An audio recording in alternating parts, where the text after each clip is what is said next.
Добре, криптоентузијасти, како што најавивме, денеска ќе разговараме малку повеќе во однос на овој debt ceiling, кој што го има моментално Америка и кој што наскоро ќе го достигне, со цел повеќето од вас да разберат што уствари тоа представува, како истото моментално може да реагира на целата економија и нормално на оној битен дел кој што е за нас, а тоа е криптопазарот.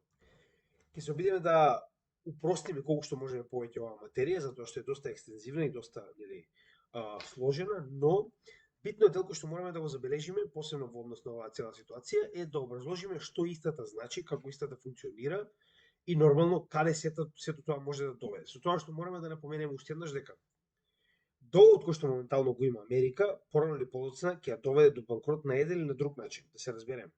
Разликата е во тоа што дали ќе се случи тоа наскоро и ќе имаме ваков тип на дефолт кој што никогаш не се случило во историјата, кој што може многу да погоди економијата, или пак ќе се случи по не знам неколку години. Ќе објасниме зошто за двете овие опции и нормално ќе објасниме како тоа е поврзано директно со криптопазарот. Сега, ова што го гледате овдека, usdebtclock.org е уствари саат на сите долгови кои што моментално ги има Америка и светот. Каде што може да видите колку моментално е националниот долг на сите најголеми економии, вклучувајќи нормално, за жал најголемата се уште, која што моментално можеме да видиме и колку заработува, тоа е овој дел овде, значи колку се моментално таксите на оваа држава и колку моментално е во вкупен долг од сето оно што се задолжувала до сега. Ќе објасниме зошто е тоа, ќе објасниме од каде доаѓа, но нели прво да покажеме како тоа изгледа. Значи долгот моментално на Америка е 31 трилион и 785 билиона. Со тоа што на годишно ниво ние моментално, барем за оваа година, 2023 година, до сега собрале 4,5 трилиона во такси, значи во даноци. Сега, ќе покажеме и за тоа, значи нема да се гледа, сега ќе објасниме со тоа што првиот дел кој што треба да го разбереме е дека сега, доколку би сакала Америка да го плати долгот наеднаш, значи да речем моментално, секој жител на Америка треба да плати по 94, скоро 95 илјади долари. Значи секој жител, без разлика дали е бебе, дали е стар, дали е секој жител треба да плати 95 илјади долари или доколку станува збор само за оние кои што се плаќачи на данок, односно работоспособното и пензионерите, значи таков тип на население, треба да плата по 250.000 од човек, секој жител на Америка, за да го платат долгот кој што моментално го напукала ретардираната америчка влада во претходниве, да речем, 40-50 години. Сега ќе објасниме и за тоа, но многу битна работа пред да продолжиме, сакам само да ви напоменам, погледнете ги, значи, ова е, зошто е толку битно? Погледнете го долго, но погледнете и колку од националниот GDP, односно националниот бруто домашен производ, е уствари во долг. Значи, они треба, како што кажавме, за една година, значи треба 95,6% од вкупниот GDP, односно се што ќе се произведе, услуга, добро, ресурс, не знам, се. Значи, сето ова треба да биде земено и вратено на нормално оние кои што во оваа ситуација тоа е Федералната резерва, кој што поседува најголем дел од долгот и нешто нели и нормално јавноста, каде што пак Федералната резерва како единка поседува најголем дел од долгот, додека останатиот, иако поголем дел, е поседувано од различни физички и правни лица преку купување на сигурности харти од вредност или во оваа ситуација преку купување на бондови, или како што е кај нас, на пример, обврзници на државни обврзници. Сега, да погледнеме само чисто да сватите како тоа изгледа. Значи, најголемите економии се исто така многу во... Сега зборуваме само за домашниот бруто производ. Јапонија, 300% од бруто домашниот производ е задолжен. Германија, 79%, Кина, 81%. Оно што е многу битно, сакам да го покажем во оваа ситуација. Се сеќавате на кого од сите овие држави има најаки санкции моментално? Економијата е во крах, не знам, бла бла бла. Да ви покажем каде се наоѓа моментално. Значи, Русија се наоѓа моментално на господ знае кое место доле, па како што може видите, значи, Полска, која што е, колку е, една десетина од Русија, е по задолжена од Русија и гледате колку од бруто домашниот производ на Русија уствари е потребен за да се оплати долгот. Тоа што постојано се кажува дека готово Русија ќе крахира. Погледнете. Значи, ќе ги споредиме сите овие држави, дали ќе најдете било каде блиску до 19% од својот бруто домашен производ за да го оплатат моментално својот долг.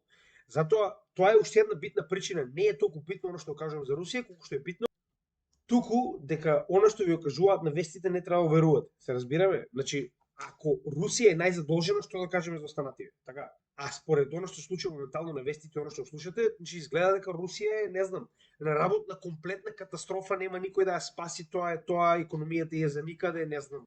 И сега, кога не знам по кој пат ви го докажавме делот со не верувајте на тоа што ви го кажуваат, туку гледате што прават, значи во оваа ситуација можеме да се префрлиме на побитната работа, а тоа е. Прво треба да објасниме значи како изгледа моментално буџетот на Америка, како изгледа годишните примања, да видиме која е нивната разлика и од каде уствари доаѓа овој долг што моментално толку многу се зголема. Значи овдека во оваа Википедија, сад нели чисто го земав како информација, значи ова е уствари за буџетите на Америка досега. Со тоа што можеме да видиме дека ги има од 96-та нагоре, каде што буџетот бил 1,6 трилиони од 96-та и моментално се зголема на 6,3 трилиони во 2022, со тоа што најголем буџет имало во 2021, 6,8, претпоставам ради пандемијата и нели кои да се причините нормално. Да, и само да не забораваме, значи во поздина може да го погледнете денешниот постер, како што може да видите одека. Значи крипто доаѓа со цена до месечината, а они ќе принтаат долари за да стасаат висина до месечината, така изгледа. Сега, значи затоа што ни фали овдека еден за 2023, јас моментално го извадив. Ова е практично само чисто да имаме представа. 6,2 трилиони очекуваат да биде буџетот за 2023 година, со тоа што знаете и сами дека исто како кај нас идиотите во парламент прават ребалансирање на буџетот на 5 пати со цел да се бутне уште нешто внатре што може нели да се украде, нормално. Како и да е, идејата е дека грубо кажано, 6,2 6,3 да речеме дека е скоро идентичен со оној од 2022 година. Сега да погледнеме како изгледа моментално колку прават, значи во ова е tax revenue, односно колку во даноци или во се опширно што моментално произведува самата држава, односно колку враќа назад со цел да го покрие овој буџет. Значи 2021 ќе почнеме од 2023. Рековме дека буџетот треба да биде 6,2, 2023 до сега, значи официјално е 2,6, но ако го погледнеме debt clock, моментално можеме да видиме дека успеале да соберат негде околу 4,5, скоро 4,6 трилиони во даноци. 4,6 трилиони во даноци, а 6,2, значи имаме голема разлика. Имаме трилионска разлика која што моментално државата не може да ја покрие и мора да ја позајми повторно со тоа што ќе произведе обврзници и ќе ги продаде дел на Федералната резерва, која што принта нови пари и ги дава, или ќе ги продаде на физички и правни лица, кои што понатаму, како такви, практично треба нели да им биде исплатено после истекувањето на овие, да речем, обврзници, така. Значи, на тој начин они прибираат оваа разлика помеѓу буџетот и помеѓу моментално што им фали од оно што не може да го соберат со такси. Или да погледнеме и другите години како тоа изгледа, значи ова е 2023, 2022 година, значи 4,9 собрале, а буџетот им бил во 2022 година 6,3. Потоа имаме 2021 4 наравно, во 2021 им бил 6,8, значи ние имаме активни 2,8 трилиона во минус. Се разбираме? Значи вие практички буџетот, 1/3 од буџетот вие од поземување. Значи 2/3 сте го направиле со тоа што нели сте собрале данок, 1/3 вие од тоа што сте позајмиле. Значи гледате каде се тоа е да ги погледнеме и понатаму како изгледа. 2020 3,4, 2020 буџетот е 6,5. Дупло. Значи овде имате скоро дупло. Буџетот пола ви од позајмици. Значи катастрофа. Ова значи би очекувале од Буганда, од Бурунди, од не знам, некоја таква држава, така од Виетнам, нема да очекувате од најголемата економија. 2019 4,4, 2019 3,46. Овдека веќе нели и не е толку лошо, еден е, значи не е, ама многу е, па 1/4 од буџетот, како и да е. 2018 3,3, 2018 4,1 итн. Овдека е само 300 билиони. Но идејата е дека оваа разлика во постојано недоволно таксирање, значи немате доволно даноци да го покриете буџетот, а преголем буџет, практично мора да ја позајмувате. Сега, што се случува кога тоа го прават? Значи, кога тоа го прават, они фактички, затоа имаме така речено debt limit, односно, debt limit представува конечната сума до која што америчката држава, односно влада во оваа ситуација, смее да се задолжи. Со тоа што ова не е постигнато од една влада, ова е постигнато од, ќе покажеме точно од колку, значи од многу. Еве сега ќе ви покажам, значи историски гледано, еве како се поместувал практично, значи debt ceiling-от уште од 1940 година. Со тоа што во 1940 година debt ceiling бил само 49 билиона. 49 билиона. Моментално стигнале до 31 трилион, каде што моментално има ново барање, и тоа да се зголеми за 2,5 трилиона. Значи, да се зголеми за 2,5 трилиона. Во 1940 година имале 40 билиона, 49 билиони практично максимум колку што може да се задолжи државата, и додале уште 16.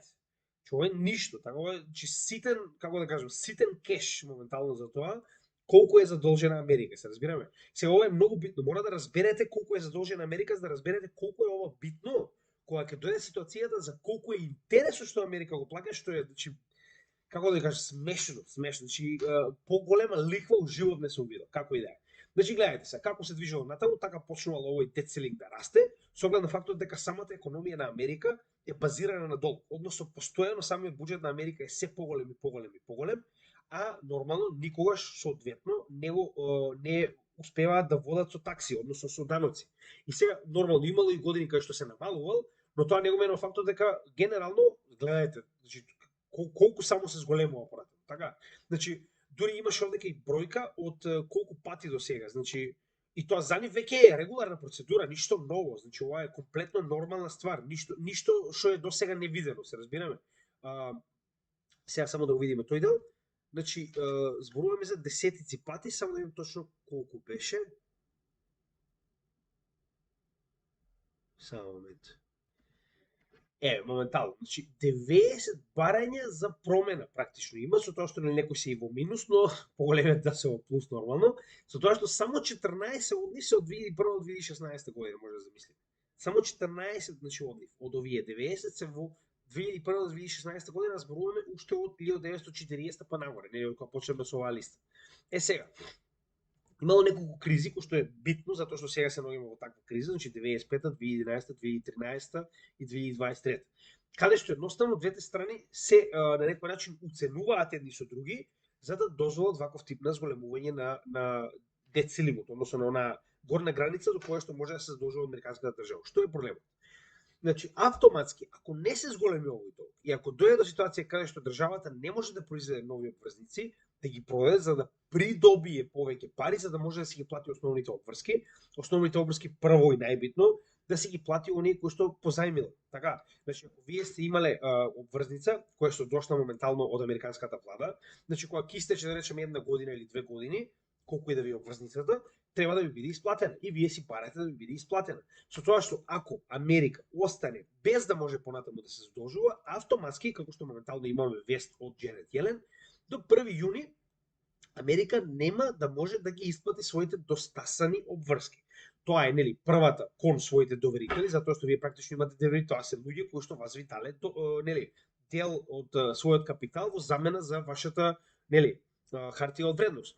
Потоа имате уште еден куп, значи имате социјално, здравство, пензиско, војска, администрација, значи сите тие сектори, значи едноставно повлекуваат од вашиот буџет за да може да функционираат. Автоматски од 1 јуни натаму, ако овие две страни, републиканците и демократите, не се договорат во нивниот конгрес да го зголемат овој debt ceiling за она што е моментално побарано, а тоа е, значи, 2,5 трилиона, значи да го зголемат за 2,5 трилиона, така, да го зголемат овој debt ceiling, едноставно нема да може да се произведат нови обврзници и автоматски на 1 јуни Америка мора да прогласи дефолт. Односно, едноставно не може да ги плати своите обврски. Тоа е тоа. Сега, Америка тоа никогаш не се случило и нормално тоа би било брука жива за најголемата економија во светот, нели, најголемата воена моќ, најголемото гомно во светот, како и да е. Значи, проблемот е што ако тоа се случи, тука е најголемиот проблем што ќе се случи за нас. Сега, нема да навлеземе веднаш во тоа, но памтете, делот каде што Америка ќе мора да признае на светот дека нема доволно средства да ги покрие своите основни побарувања од своите доверители, државјани, нели, вработени и слично, доаѓаме каде што и најголемиот проблем. Сега, значи тоа е за да разберете уствари каква е ситуацијата. Значи имаме вкупен долг кој што се акумулирал до сега, како што можеме да видиме преку декади зголемување на ваквиот долг и се постојано расте. Каде е најголемиот проблем? Најголемиот проблем е што колку повеќе расте долгот, автоматски има уште една многу битна работа која расте, а тоа е интересот. Односно, колку поголем е овој долг, толку поголем е каматата која што треба да платиме, интерес, камата, така. Со тоа што гледате моментално, Значи, еве чисто да ви обяснам како изгледа самиот структуриран долг во однос на продавање на харти од вредност. Значи, моментално во билиони, како што можеме да видиме, државата, генерално Америка, на годишно ниво, гледаме дека билионски суми на обврзници моментално произведува практично со тоа што она дава нели, хартија од вредност, која што потоа е купена, како што можеме да видиме овдека, или е held by the public, односно приватно држано, без разлика дали е тоа државјани на Америка, компанија на Америка, државјани на друга држава, компанија на друга држава, затоа што знаеме и сега дека најголемиот дел од овие обврзници и хартии од вредност се уствари држани од Кина, верувале или не, но нели, тоа е друго приказна за друго време. И нормално дел од тоа е Intergovernmental Debt Holdings, односно ги користи своите капацитети како што е самата значи Федерална резерва, која што ги купува овој, се разбираме. Значи, Федералната резерва не може само да произведе пари и да ги даде на Америка. Затоа и Федералната резерва има таков голем баланс шит, кој што се нарекува, што уствари е содржан од највеќе ваков тип на обврзници. Односно, за Федералната резерва да произведе нови долари и да ги даде директно на оваа влада, она практично зема во противвредност во оваа ситуација 227 билиони вредност на обврзници кои што потоа владата мора да ги врати кога ќе достаса. Така, значи да речеме за година дена или колку и да е. Со тоа што практично долгот само се зголемува. Они едните ги враќаат да земаат други. Ова е најголемата понзи шема што некогаш постоела, се разбираме.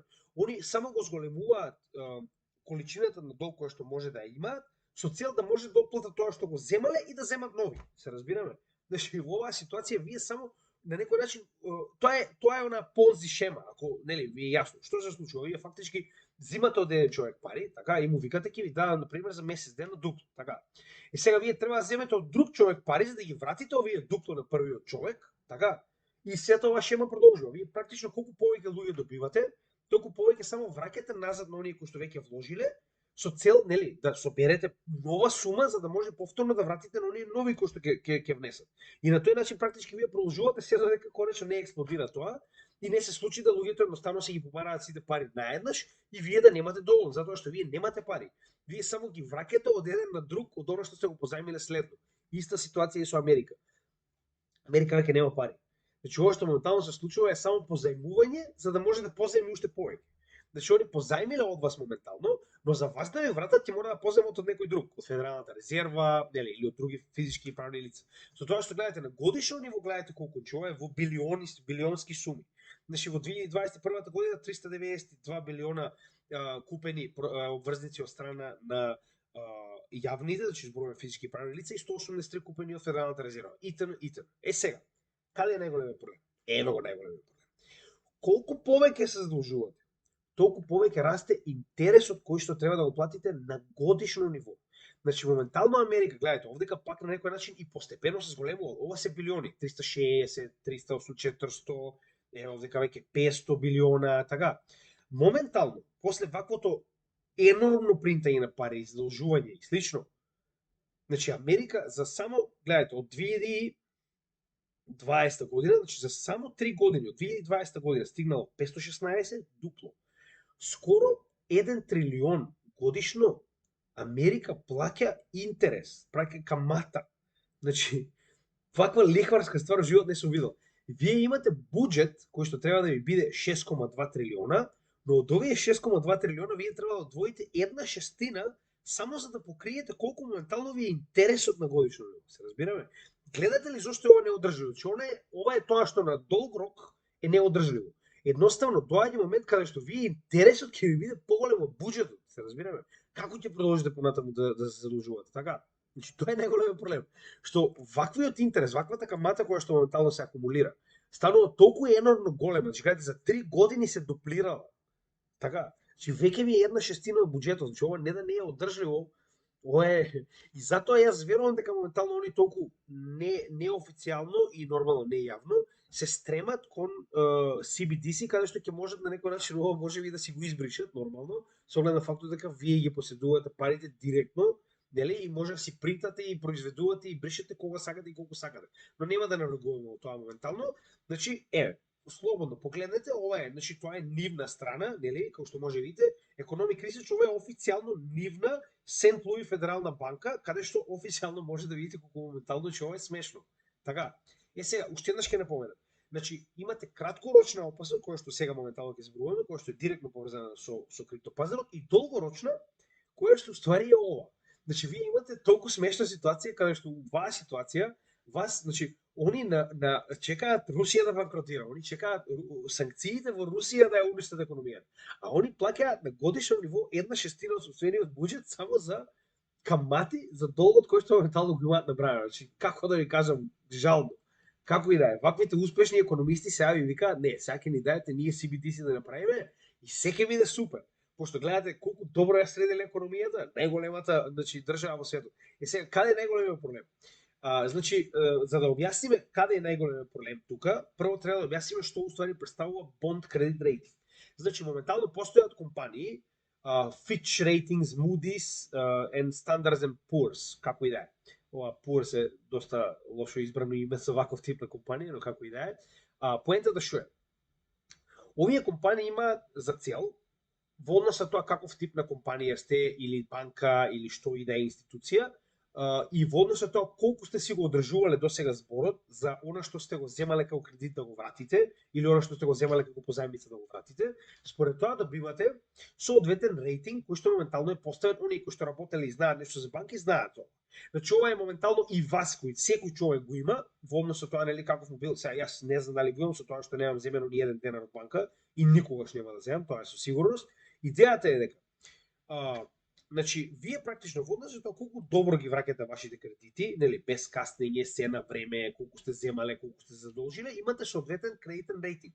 Според тоа банките утврдуваат дали сте вие сигурна или несигурна инвестиција во однос на тоа дали да ви поземат или не. Че ова е направено за инвеститорите во оваа ситуација, нели, кои што сакаат да купат обврзници на Америка, да знаат дали е паметно или не да купат обврзници од Америка. Истото и кога е во банка. Значи банката да знае дали сте вие сигурен човек кој што има висок процент дека ќе ги врати овие средства или пак има низок процент, односно дека има нереална шанси дека ќе ги врати овие средства доколку ги позајми. Со тоа што вака изгледа рейтинг, значи нели на некој начин, гледате, секоја од овие компании има малку различен, но генерално е исто. Ова е она најупотреблива до сега што сум видел. Значи 3А, АА+, АА, АА минус и сега гледате како оди надолу. Со тоа што овде ќе имате на некој начин објаснување, односно дека во со AAA вие сте прайм, односно че вие сте еден од најдобрите на светот во однос на враќање на кредити, дека нели сигурно кој да инвестира во вас ќе добие според овие три компании, значи голема шанса дека ќе ги добие средствата назад заедно со нели се што практично треба да му биде платено. Не и сега како одиме надоле, нормално гледате дека се намалува практично шансата, каде што гледате на пример Б, значи non-investment grade speculative, у превод овдека не би било паметно да се инвестира во ваков тип на што и да е, нели институција, компанија, што и да е. И сега овдека веќе имате надолу, нели што практично е значи од оваа ситуација можеме да видиме, значи доколку овие компании вас ви го зголемат или намалат рейтингот, практично вие добивате што поголема шанса да добиете инвеститори и обратно што помала шанса да добиете инвеститори. Затоа ако слушнете некогаш како на пример најчесто се случува да речат на компанијава, не знам, ајде еве ќе треснам пример Apple, Moody и го намали рейтингот од АА+ на АА. Што значи дека поради некоја ситуација која што самата компанија ја направила, практично си го намалила категоријата во која што се наоѓа во однос на тоа дали е паметно да се инвестира истата или во не. Сега, моментално, значи на светски пазари, значи генерално во целиот свет, купување на американски обврзници или хартија од вредност во оваа ситуација која што директно последува од Америка, се со АА+. Значи има една од највисоките вредности, значи АА+, највисоките вредности кои што може, значи една од најсигурните инвестиции кои што може да направите е да купите ваков тип на обврзници. Со тоа што претходниот момент кога имало ваква криза во 2011 година биле демотирани практично од AAA во АА+, односно значи ете, тоа е сега да се вратиме на моментот каде што уствари ви покажува каде е моментот на кризата. Значи ако погледнеме овие практично зголемување, нормално не оделе сите безпрекорно. Имало такви моменти како во овие неколку години, 95-та, 2011-та, 2013-та, 2023-та моментално, каде што двете партии практично се оценуваат една со друга со цел да добијат она што и двете го сакаат.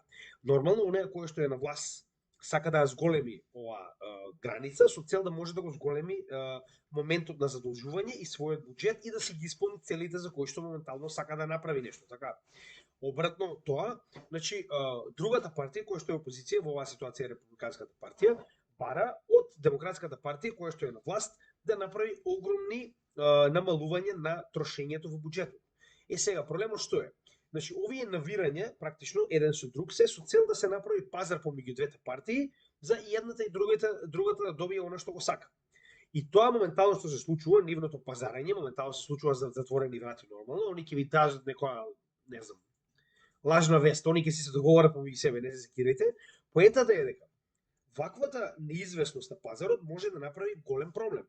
Значи, зошто го велам ова? Еве, сега ќе споредиме моментално што се случило последниот пат во, значи, 2013 декември 2012, тоест декември 31. Да погледнеме што се случувало на S&P 500 и на Nasdaq во тој момент и да видиме колку истото делувало на пазар. Со тоа што ќе го значи моментално ќе почнеме од самиот DXY, односно вредноста на доларот, затоа што ова нели очекувано е да се демотира ако тоа се случи нели во оваа ситуација. Треба да најдеме само декември 2012 година, да видиме каде е моментално тоа. Само момент. Значи, ево. Значи, буквално овде, 31 декември.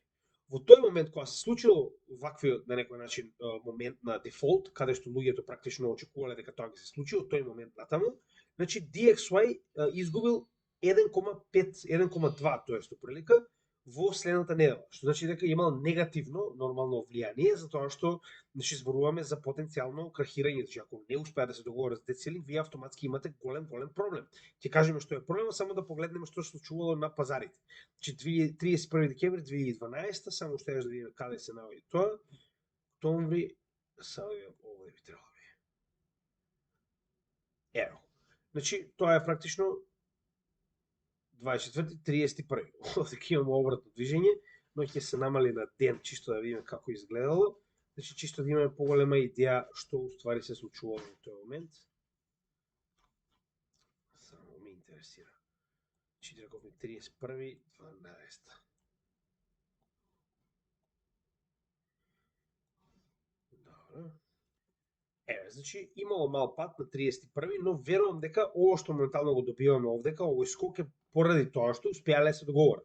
Верувам дека ако не успеат да се договорат, ќе биде обратно. Тоа е оно што сакам да го кажам. Значи, во оваа ситуација практично кога се случило претходно на 31 декември 2012 за дет селингот во 2013 година, значи голема била веројатноста дека нема да се договорат и дека ако тоа се случи, автоматски прва работа што ќе се случи и што е најбитна е ќе имате даунгрейд на практично како што тоа се случило во 2011 година, сега ќе го споредиме и тој дел, значи ќе имате даунгрейд на тоа од AAA да дојде до AA+, односно дека значи се поризична станува оваа категорија, а моментално е нели резервна валута и моментално е најсигурната на светот. Значи нели имате практично проблем овде. Сега 2011 година ова се случува, значи сега веќе 2013 година не е толку страшно зашто се лесно се договориле. Во 2011 имало реална шанса да се случи колапс и односно да се случи ова што се кажува дефолт. Гледате што се случува во јули и август е уствари дел од оваа криза. Значи во оваа ситуација S&P 500, значи од јули до август каде што се случувала оваа криза, во текот на август губи 16% од сопствената вредност, а тоа е многу голема сума, кога станува збор за нели S&P 500. И нормално да видиме што се случувало со DXY, значи јули и август 2011 година, чисто да имаме предвид дали тоа што уствари се случувало, за да видите дека тоа е многу голем проблем, каде што 16% на S&P 500 може многу повеќе се одразат на, може да видите и сами што би било тоа, например, кога би се случило на пазарот на моментално на крипто. Значи, еве, гледайте. Од јули рековме до август, така? Значи од јули до август гледајте колку голем пат има. Значи, еве, ќе земеме горната точка до крајот практично на август, еве, 21 негде. Значи 4%, 4% знаете и сами за DXY е голем пат. Значи голем пат. Сега, да се вратиме на основната работа. Значи прва ситуација која што очекуваме е пат на рейтингот на обврзниците на Америка, односно bonds, и со тоа нормално веднаш ќе имаме пад на се што представува американска економија.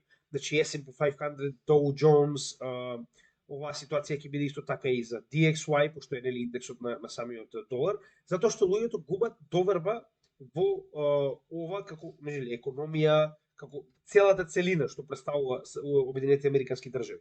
Така да, тоа е првата работа која што ќе удари економијата. Односно луѓето ќе си ги извадат парите и си сменат во нешто друго. Евра, юени, биткоин, не знам, било што. Сега што е интересно? Значи, во однос на крипто секторот, јас верувам дека ќе ovo биде позитивно. Зошто го велам ова? Значи, вие во оваа ситуација ако очекувате дефолт, попаметно би било да чувате биткоин со оглед на фактот дека биткоин е направен поради оваа причина. Направен е да ве заштити кога ќе пропадне економијата. А ова е класично пропаѓање на економијата. Ова е, како што кажеме, неодржливо растење на задолженоста, кое што порано или подоцна ќе пропадне. Дали сега, поради овој дефолт, што повторно потоа може да го исправат, ако го сколемат дали таванот на задолжување, или пак подоцна кога веќе интересот, односно каматата ќе биде преголема и ќе нема било каков друг начин, освен да или дозволат економијата целосно да пропадне, да се рестартира, или едноставно да го променат целиот систем. Значи немате друг излез, така.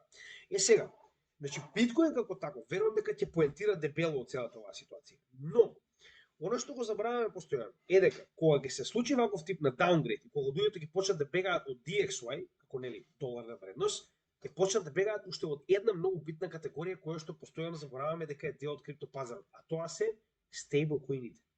Ќе имаме масовен дипек, затоа што ако вие имате огромно повлекување во ист момент, да речеме на Tether, на USDC, на BUSD, на DAI, автоматски имате дипек.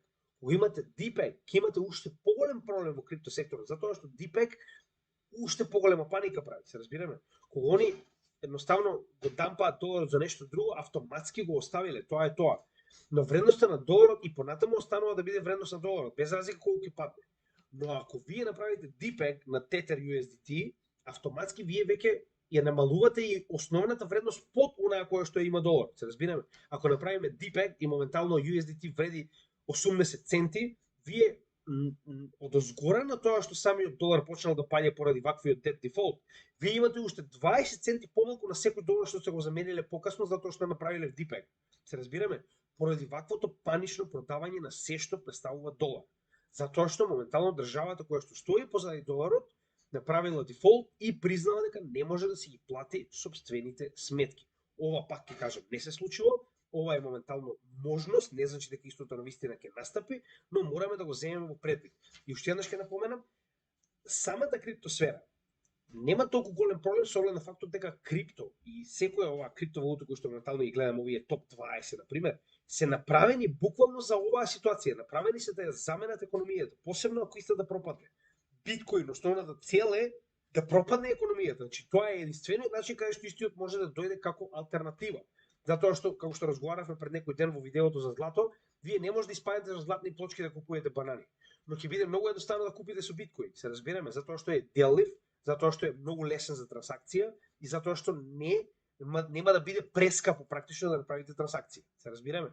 Сега, затоа мораме да не забораваме дека голем дел од маркет капот моментално на целиот криптопазар се наоѓа во стейблкоини. Посебно во стейблкоини pegged на доларот, значи кои што се врзани со вредноста на доларот. И уште еднаш ќе напоменам, ваквата масовна паника која што би настанала поради потенцијално признавање на Америка дека не може да плати сопствениот долг, кој што понатаму ќе произнесе истата да добие уште помал рейтинг од овој кој што моментално го има, кој што веќе бил намален во 2011 година, автоматски инвеститорите го губат интересот во се што представува Америка. Без разлика дали се тоа S&P 500, Nasdaq, Dow Jones, дали се компании во Америка, дали е DXY, односно доларната вредност, секогаш, значи кога ова би се случило, ќе имате голем там, односно луѓето ќе почнат да се вртат кон што и да е друго што е посигурно во оваа ситуација. Нормално, тоа посигурно би бил биткоин, но во исто време, пак ќе кажам, не можеме да забораваме дека голем дел од маркет капот на коините кои што ги тргуваме се наоѓа во стейблкоини кои што се исклучиво битен дел во криптосферата моментално, затоа што ова ви е начинот на кој што вие може практично вредноста која што сте постигнали на крипто да ја зачувате во моментот во вредноста во која што моментално ја има фиат во оваа ситуација долар на стейблкоините во кои што го чувате вашиот капитал. И затоа имаме проблем. Значи, останува да видиме како тоа ќе се одвива, но само сакав да ви го покажам овој ризик кој што може да настапи, кој што не би сакал да ви изненади доколку тоа се случи. Дури и не би препорачал чување моментално во стейблкоини, значи јас размислувам искрено да ги променам во кеш, значи затоа што на Binance имаш опција едноставно да ги промениш во евра и да ги оставиш како такви. Така да, нели, тоа е една од работите кои што моментално ги размислувам за овие последни 10%, затоа што значи, дали ќе се случи или не можеме да знаеме. Јас не верувам дека ќе случи со оглед на фактот дека нив во среде војна и во среде плам на светот што моментално им се случува, не верувам дека би си дозволиле и ова да си го направат, нели, каде што губите партнери, губите контрола над светот, нормално и ова ако си го направите е самоубиство. Но никогаш не може да знаете. Моментално можеби републиканската партија е доволно луда да го направи ова. Како и да е, останува да видиме што ќе се случи. Но битниот дел што мора да го забележиме е дека ова е постојана, да речем, проблем кој што се развива. Значи нема да се реши сигурно со оглед на фактот дека оние ако знае како да решат ќе го решат до сега, но на порано или подоцна е ситуација која што мора да ескалира на една или на друга на еден или на друг начин. Гледано од аспект на биткоин е многу позитивно за додека од друг аспект со стабилните, нели, со стейблкоините, мораме да видиме како тоа ќе се реши за криптосветот, со цел да не бидеме толку многу афектирани доколку ова настапи. Сакам да бидете свесни, останува да видиме како сето тоа ќе се одвива понатаму, нормално заедно, и како и секогаш ви благодарам на тоа што го следевте нашиот канал, како и секогаш нормално. Единствено што бараме од вас е онаа мала поддршка со цел да добиеме, за жал, нели, морам да го кажам ова, лайк, шер, сабскрайб и доколку имате некој што сака да научи повеќе во однос на економијата и криптосветот, нормално споделете го нашето видео затоа што целата оваа материја е бесплатна и работиме со цел да го информираме македонскиот свет за она што се случува моментално, а за жал не постои материја на македонски јазик. Благодарам како и секогаш, имате добар ден и се гледаме во следното видео. Поздрав од Криптогим.